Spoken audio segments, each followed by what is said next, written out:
Selamat siang pemirsa, saya Irwan Saragih kembali hadir menemani Anda dalam Sumut hari ini siang.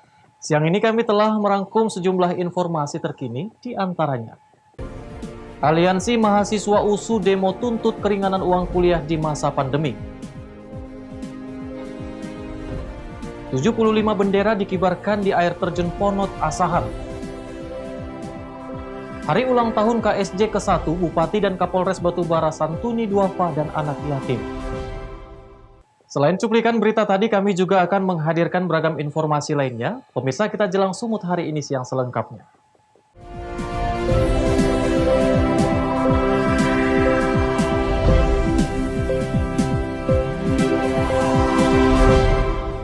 Kita ke informasi pertama, pemirsa. Aliansi Mahasiswa Universitas Sumatera Utara menggelar unjuk rasa di depan Biro Rektor USU kemarin sore. Mahasiswa menuntut keringanan uang kuliah tunggal di masa pandemi COVID-19. Aksi ini pun nyaris ricuh saat mahasiswa memaksa masuk ke gedung Biro Rektor.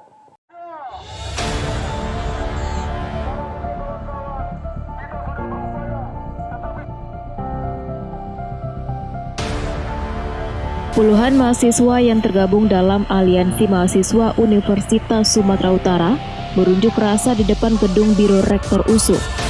Mahasiswa ini menuntut pihak rektorat memberikan keringanan uang kuliah tunggal di masa pandemi COVID-19. Aksi unjuk rasa ini pun nyaris ricuh. Aksi dorong-dorongan dan adu mulut pun tidak terhindarkan antara mahasiswa dengan petugas keamanan USU saat puluhan mahasiswa memaksa masuk ke gedung Biro Rektor. Mahasiswa menganggap regulasi yang dikeluarkan oleh pihak Universitas Sumatera Utara tidak sesuai dengan Peraturan Menteri Pendidikan dan Budaya Nomor 25 mengenai pembebasan UKT golongan 1 dan golongan 2. Di masa pandemi COVID-19 ini, mahasiswa menuntut pembebasan uang kuliah tunggal tidak hanya pada golongan 1 dan 2 saja. Menurutnya, dari golongan 1 sampai golongan 7 semua terdampak pandemi dan harusnya semua mendapat keringanan uang kuliah. Kami lebih mengkritisi regulasi yang dikeluarkan oleh USU, karena regulasi yang dikeluarkan oleh USU itu nggak sesuai dengan Permendikbud nomor 25, juga sesuai dengan PP nomor 26 tahun 2015 yang mengatur tentang PTN. Itu apa aja untuk peraturannya? Apa aja peraturannya?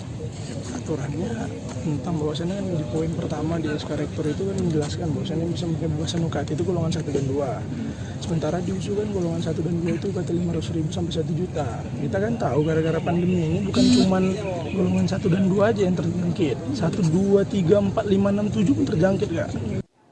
Nantinya jika tuntutan mahasiswa ini tidak ditanggapi pihak rektorat, mahasiswa akan melakukan aksi yang lebih besar dan menurunkan massa lebih banyak. Wahyu Pratama melaporkan untuk Eva Rina TV. Sementara itu, pemirsa, diduga dokumen surat izin usaha perikanan dan surat izin penangkapan ikan dipalsukan oleh oknum agen pengurusan izin kapal. Ratusan nelayan Pukat Apung, Kabupaten Asahan dan Kota Tanjung Balai tak dapat melaut hampir 1 bulan.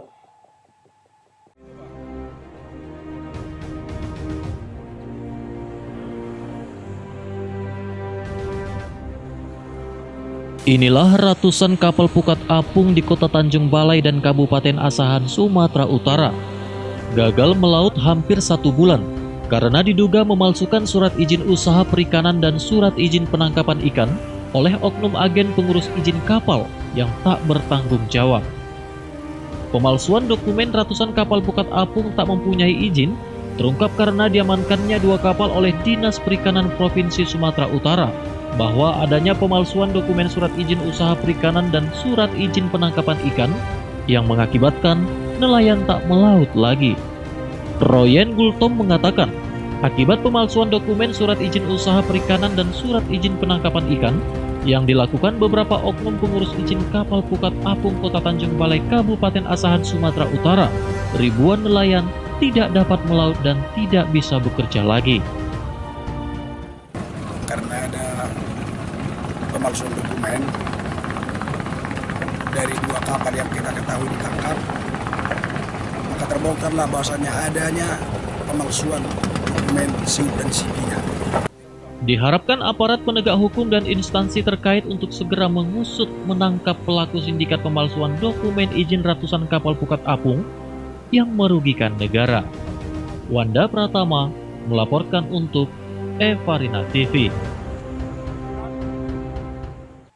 Pemirsa, setelah menjalani perawatan kurang lebih selama 14 hari di Rumah Sakit Royal Prima Medan, kondisi kesehatan pelaksana tugas Wali Kota Medan Ahyar Nasution yang terkonfirmasi positif COVID-19 sudah pulih meski masih tetap menjalani isolasi mandiri.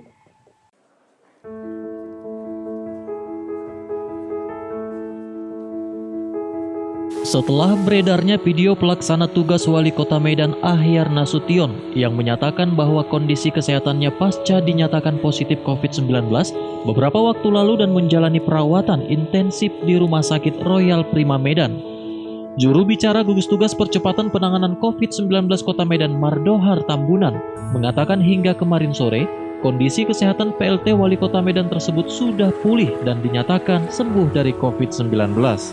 Meski demikian, ia menambahkan bahwa Ahyar tetap melakukan isolasi mandiri dan tetap melakukan kontrol kesehatannya di rumah sakit tersebut.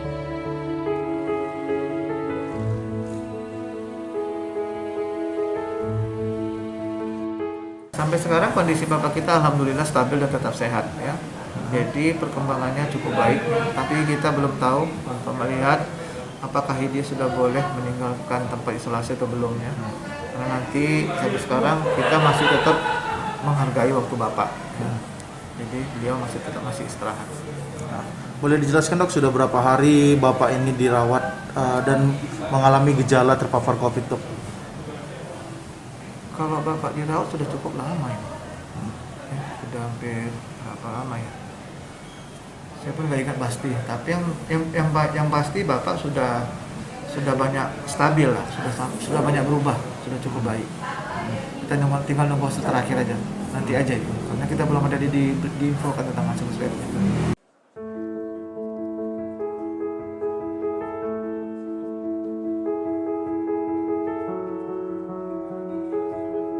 Gugus Tugas Percepatan Penanganan COVID-19 Kota Medan juga telah melakukan tracing atau penelusuran sebaran COVID-19 di lingkungan pemerintah Kota Medan. Wahyu Pratama melaporkan untuk Evarina TV.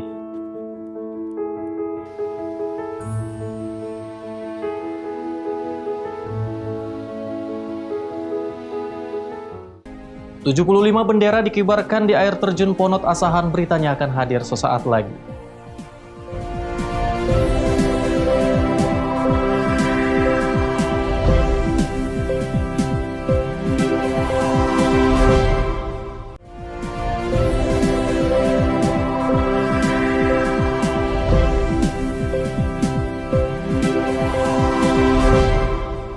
Terima kasih Anda masih bersama kami, pemirsa. Satgas FKPPI 0203 Binjai bagikan bendera merah putih kepada para pengguna kendaraan.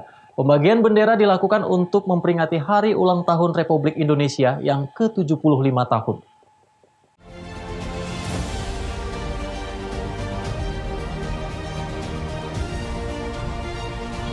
Puluhan anggota Satgas Forum Komunikasi Putra Putri ABRI atau FKPPI 0203 Binjai membagikan 250 bendera merah putih kepada para pengguna kendaraan roda 2 dan roda 4 di Jalan Jenderal Sudirman depan kantor Wali Kota Binjai.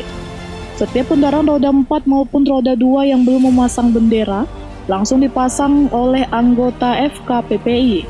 Pembagian bendera dilakukan untuk memperingati Hari Ulang Tahun Republik Indonesia yang ke-75 tahun.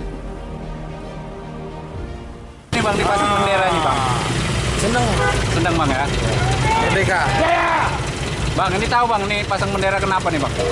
Karena hari kemerdekaan Indonesia. Betul. Ini kenapa Bang tadi kok belum pasang Bang bendera Bang? Udah Bang, kecil. Kecil ya. Nah, tadi jadi abang hasil lebih besar, lebih mantap Bang. Nah, jadi senang Bang ya. Sebanyak 250 bendera dibagikan, di mana 150 bendera dibagikan kepada kendaraan roda 2 dan 100 bendera dibagikan ke kendaraan roda 4. Kegiatan hari ini peduli FKPPI saat kalian memperingati Hari Kemerdekaan Republik Indonesia yang ke-75 dengan membagikan bendera. Ini ada berapa banyak yang dibagikan bendera? Dibagikan sekitar 250 bendera. Kegiatan ini juga bertemakan Indonesia maju dengan meningkatkan patriotisme dan nasionalisme. Wahyu Pratama melaporkan untuk Evarina TV. Sementara itu pemirsa, pemerintah Kabupaten Asahan bersama unsur pimpinan daerah mengibarkan 75 buah bendera merah putih di lokasi air terjun Ponot. Selain untuk memotivasi rasa cinta bangsa kepada masyarakat dan generasi muda, pengibaran bendera tersebut juga dalam rangka mempromosikan potensi wisata air terjun tersebut.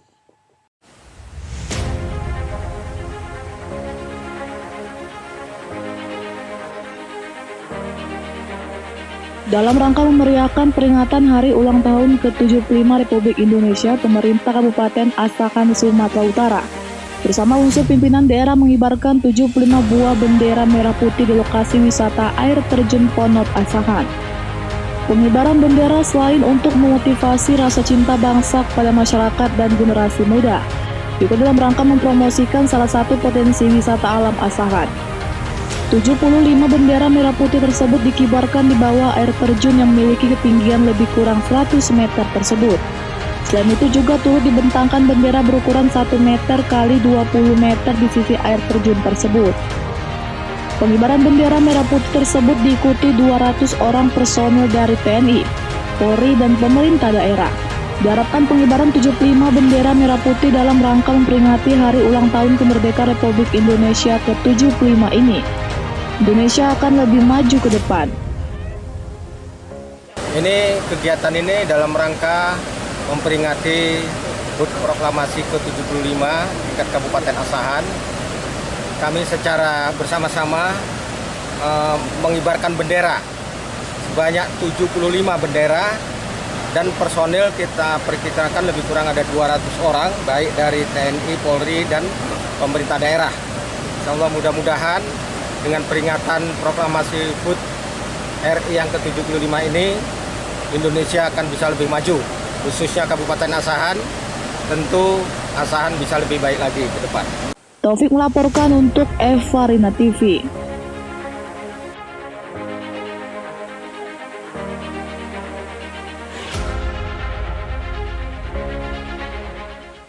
Pemirsa, ribuan pendaki dari berbagai wilayah sejak Minggu siang mulai bergerombol di pintu masuk Cemoro Sewu, Gunung Lawu. Mereka hendak memperingati Hari Ulang Tahun Republik Indonesia di Puncak Lawu sambil mengibarkan bendera merah putih.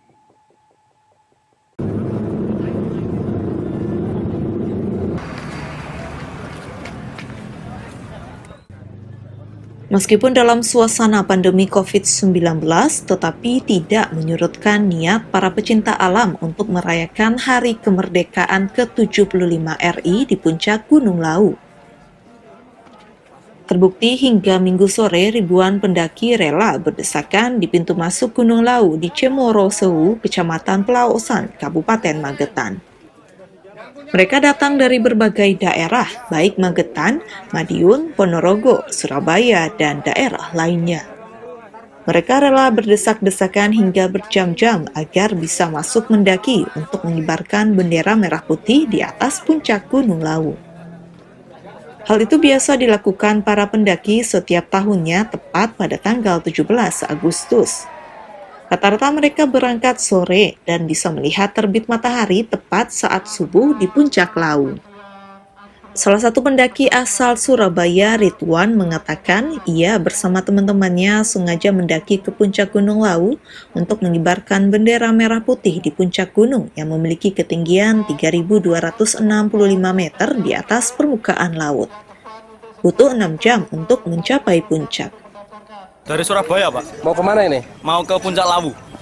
Udah sering kesini? Sudah, mengibarkan bendera PGS sama bendera merah putih. Merah putih? Iya. Merayakan di sana, Mas? Jelas, Pak. Mantap. Berapa jam nyampe ke sana, Mas? 6 jam nyampe. Perhutani Lawu dan sekitarnya mencatat dari Sabtu kemarin hingga saat ini ada sebanyak 1.100 orang pendaki yang telah memasuki pintu masuk Cemoro Sewu. Seluruh pendaki yang masuk dilarang memakai celana jeans dan harus mematuhi protokol kesehatan COVID-19, mulai dari jaga jarak, cuci tangan, dan memakai masker. Mulai dari kemarin kurang lebih sekitar 1.100. Sampai sekarang? Sampai sekarang. Apa aja yang harus dipatuhi? Sepatunya itu ada larangan untuk pakai jeans, protokol kesehatan harus dijaga, jaga jarak, cuci tangan. Puncak Gunung Lawu biasanya ramai dikunjungi pendaki pada saat HUT RI, Tahun Baru Masehi, dan Tahun Baru Penanggalan Jawa atau 1 Suro, serta pada saat libur sekolah. Dari Magetan, Jawa Timur, Rindu Dwi Kartiko, Kantor Berita Antara, mewartakan.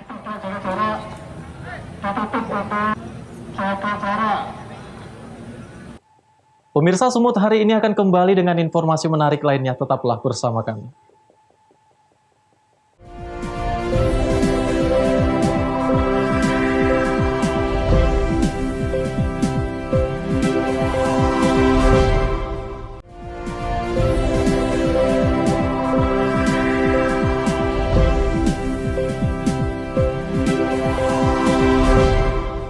Terima kasih Anda masih bersama kami. Pemirsa, Bupati Batubara yang juga merupakan Dewan Kehormatan Komunitas Sedekah Jumat dan Kapolres Batubara sebagai Dewan Pembina KSJ ini menghadiri hari lahir KSJ ke-1 tahun serta peresmian klinik KSJ. Dalam acara ini, 100 kaum duafa dan anak yatim diberi santunan berupa paket sembako.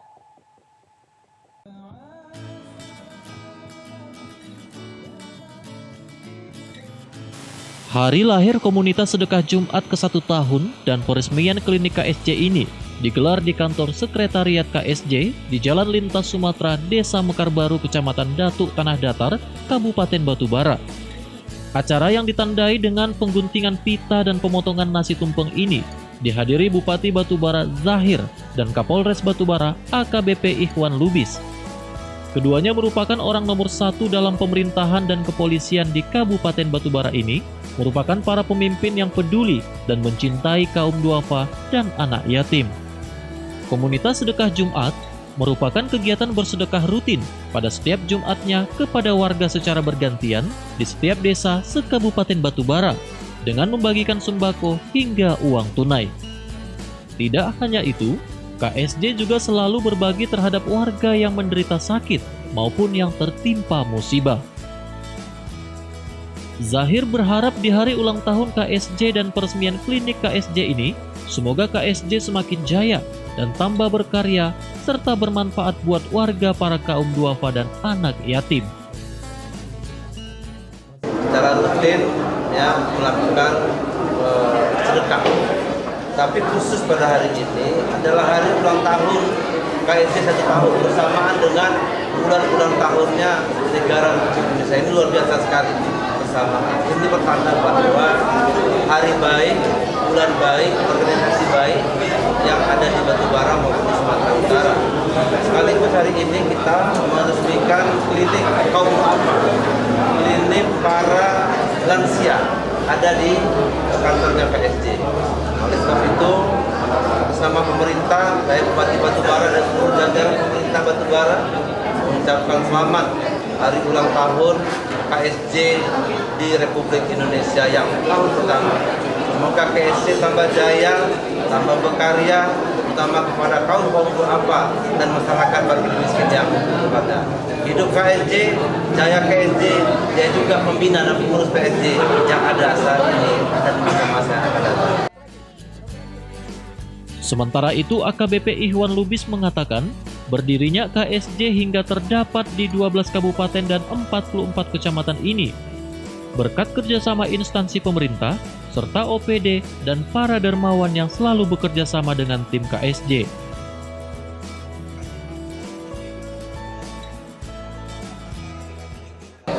Bagi saya, ya saya selalu tahu KSJ dan juga pendiri kita KSJ saat ada keinginan cita-cita yang besar. Semoga KSJ ini akan nantinya akan secara nasional kita punya KSJ di seluruh Indonesia. Taufik melaporkan untuk Evarina TV. Pemirsa, bakal calon Bupati Kabupaten Simalungun, Sumatera Utara Anton Ahmad Saragih silaturahmi dengan Ketua DPD Partai Amanat Nasional Kabupaten Simalungun Burhanuddin Sinaga. Kunjungan ini disambut baik oleh Burhanuddin Sinaga di kediamannya. Bakal calon Bupati Kabupaten Simalungun, Sumatera Utara Anton Saragih melakukan kunjungan temu sapa silaturahmi di kediaman Ketua DPD Partai Amanat Nasional Kabupaten Simalungun Burhanuddin Sinaga. Kunjungan ini merupakan agenda silaturahmi dan diskusi dalam rangka mencapai tujuan bersama untuk pencalonan pasangan Anton Saragi dengan Rospita Sitorus pada Pilkada Kabupaten Simalungun Desember 2020 mendatang. Dalam pencalonan merebut kursi nomor 1 di Kabupaten Simalungun, Anton Saragi bersama Rospita Sitorus sebelumnya telah resmi diusung oleh PDI Perjuangan dan telah mendapat rekomendasi dari Partai Amanat Nasional yang berkoalisi dengan PDI Perjuangan untuk mendukung Anton Saragi bersama Rospita Sitorus. Diketahui jumlah kursi di DPRD Simalungun, PDI Perjuangan memiliki 8 kursi dan Partai Amanat Nasional memiliki 2 kursi. Sebagai Ketua DPD Kabupaten Simalungun, mengucapkan terima kasih atas silaturahmi yang dilakukan oleh Pak Anton Saragi sebagai balon Bupati Simalungun yang sowan ke Ketua DPD PAN untuk maju di Pilkada 2020 ini. Jadi mudah-mudahan PAN dengan sesuai aturan partai mendukung Pak Anton, tetap komit mendukung Pak Anton. Jadi nanti ini akan kita bawa kepada seluruh teman-teman pengurus di PAN Kabupaten Simalungun. Dosi Simarmata melaporkan untuk Elva Rina TV. Pemirsa, informasi tadi sekaligus mengakhiri pertemuan kita dalam Sumut hari ini siang. Saya Irwan Saragih mewakili kerabat kerja yang bertugas pamit undur diri dari hadapan Anda. Terima kasih atas kebersamaannya dan sampai jumpa.